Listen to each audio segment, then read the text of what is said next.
Back to my channel. അപ്പം ഞാനിന്ന് ഉണ്ണിത്തണ്ട് വെച്ചിട്ട് നല്ലൊരു കറി ഉണ്ടാക്കാൻ പോവുകയാണ്. അപ്പോൾ അതിനായിട്ട് നമ്മുടെ വീട്ടുമുറ്റത്തുണ്ടായ വാഴ വെട്ടി അതിൻ്റെ ഉണ്ണിത്തണ്ടൊക്കെ എടുത്തതാണ്. അപ്പം ഉണ്ണിത്തണ്ട് നന്നായിട്ട് ഞാൻ മുറിച്ച് അതിൻ്റെ നൂലൊക്കെ ഇങ്ങനെ കളയുന്നുണ്ട്. അപ്പം നൂലിങ്ങനെ പിടിച്ച് വലിച്ചാൽ തന്നെ പോവും. അങ്ങനെ നൂലൊക്കെ കളഞ്ഞ് അതൊരു പാത്രത്തിലേക്ക് അരിഞ്ഞെടുത്തിട്ടുണ്ട്.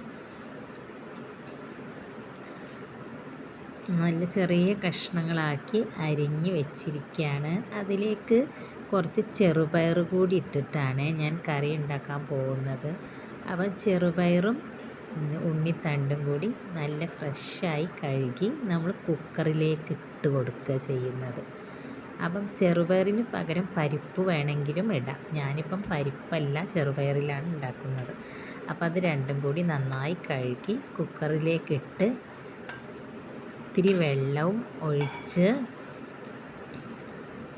ചെറുപയറും ഉണ്ണിത്തണ്ടും കൂടി ഒന്നിച്ചിട്ട് ആവശ്യത്തിന് വെള്ളവും ചേർത്ത് കുക്കറിലേക്ക് ഇടുക.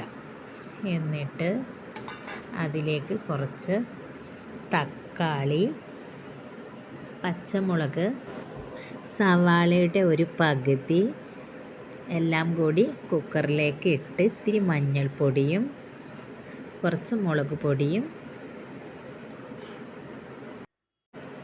ആവശ്യത്തിന് ഉപ്പും ചേർത്ത് കുറച്ച് അതിലേക്ക് വെള്ളവും ഒഴിച്ച് കൊടുക്കുന്നുണ്ട്. അത് വേവാനായിട്ട് കുറച്ച് വെള്ളം ഒഴിച്ചാൽ മതി, കാരണം ഉണ്ണിത്തണ്ടിൽ തന്നെ വെള്ളം ഉണ്ടാവും. അപ്പം ഒരിത്തിരി വെള്ളമൊക്കെ ഒഴിച്ച് ഞാൻ ഗ്യാസിൽ വെച്ച് വേവിക്കുകയാണ് കേട്ടോ. അപ്പോൾ കുറച്ച് നേരം വേവിച്ചാൽ മതി, 2-3 വിസിലടിച്ചാൽ തന്നെ വെന്തോളും. കുക്കറിൽ ഉണ്ണിത്തണ്ട് വേവുമ്പോഴേക്കും ഞാൻ അതിലേക്ക് തേങ്ങ അരക്കുകയാണ്. അപ്പോൾ അതിനായിട്ട് കുറച്ച് തേങ്ങ ചെരുകിയിട്ടുണ്ട്. അപ്പോൾ അത് മിക്സിയുടെ ജാറിലേക്ക് ഇട്ട് പിന്നെ ഇത്തിരി മഞ്ഞൾപ്പൊടിയും പിന്നെ വെളുത്തുള്ളി ഉണ്ട്, വെളുത്തുള്ളി ഒരു 2-3 പീസ് വെളുത്തുള്ളിയും മഞ്ഞൾപ്പൊടിയും വെളുത്തുള്ളിയും പിന്നെ കുറച്ച് ജീരകമാണ്, പെരുംജീരകം ഞാൻ ഇട്ട് കൊടുക്കുന്നത്. നല്ല ജീരകമാണ് കുറച്ചും കൂടി ബെറ്റർ. അപ്പം ജീരകം കൂട്ടി വെള്ളവും ചേർത്ത് മിക്സിയിലിട്ട് പൊടിച്ചെടുക്കുകയാണ്. അപ്പോഴേക്കും കുക്കറിൽ 2 വിസിലൊക്കെ വന്നു, നന്നായിട്ട് വെന്തിട്ടുണ്ട്. അപ്പം അതിലേക്ക് ഞാൻ അരച്ച് വെച്ച തേങ്ങ ചേർത്ത് കൊടുക്കുന്നുണ്ട്. അപ്പം നന്നായി തന്നെ വെന്തിട്ടുണ്ട്.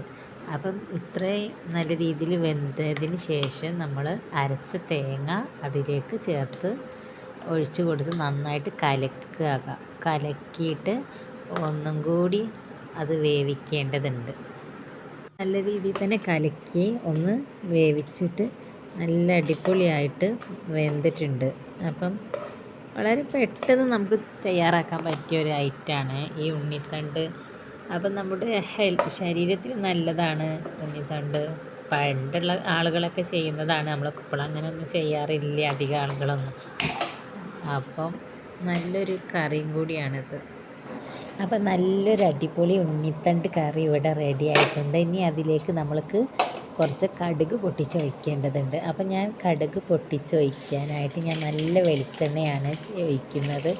അപ്പം വെളിച്ചെണ്ണയിൽ കടുകും ചുവന്ന മുളകില്ലേ, ഉണക്കമുളക്, വറ്റൽമുളക്, അപ്പം അതും കൂടി ഇട്ട് കുറച്ച് വേപ്പിൻ്റെ ഇലയും ഇട്ട് നന്നായിട്ട് പൊട്ടിച്ചെടുക്കുക. എന്നിട്ട് പൊട്ടിച്ചത് ഞാൻ അതിലേക്ക് ഒഴിച്ച് കൊടുക്കുക ചെയ്യുന്നത്. അപ്പം വളരെ പെട്ടെന്ന് നല്ല അടിപൊളി ഉണ്ണിത്തണ്ട് കറി റെഡിയാക്കാൻ പറ്റുന്നുണ്ട്. ഇത് ചോറിൻ്റെ കൂടെയൊക്കെ കഴിക്കാനായിട്ട് വളരെ ടേസ്റ്റാണ്. അപ്പം നമുക്ക് രാവിലത്തെ ചായൻ്റെ കൂടെയും കഴിക്കാം. അപ്പം നല്ല ഒരു ഉണ്ണിത്തണ്ട് കറിയാണ്. അപ്പം നിങ്ങൾക്ക് എൻ്റെ വീഡിയോ ഇഷ്ടമായിട്ടുണ്ടെങ്കിൽ ലൈക്ക് ചെയ്യുക, ഷെയർ ചെയ്യുക, സബ്സ്ക്രൈബ് ചെയ്യുക.